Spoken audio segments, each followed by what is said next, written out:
রায়ের বার্থডের একদিন পরই ছিল আমাদের বাড়িতে আর একজনের বার্থডে, মানে ইতির বার্থডে। তো সেটা তো সেলিব্রেট করতেই হতো।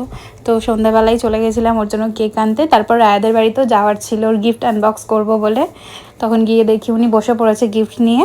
আমার গলার অবস্থা খুবই খারাপ, ঠান্ডা লেগেছে, তো তোমরা একটু অ্যাডজাস্ট করে নিও। আর একের পর এক ওর গিফটটা দেখো, আমি দেখাই। পুকুরে, হ্যাঁ রাধাকৃষ্ণ তারে বসে বসে তো কোম্পানিরই দিয়ে ভালো রং পেয়েছে মেয়ে আমার। এটা মনে ওই ব্যাগটা কে দিয়েছে জানি না, খুব ভালো করে এই যে এই ব্যাগটা খুব সুন্দর লাগছে। সিরিয়ালাইসে আবার কোথায় যাবে তুমি এখন কানা রাত্রে?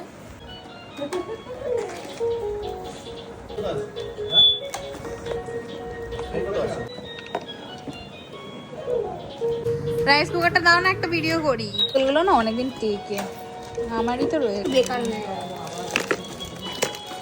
কেন ওটা কেউ ইউজ।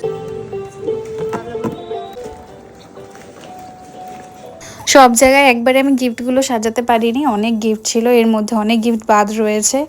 তো যেটুকু পারলাম আমি তোমাদের দেখালাম।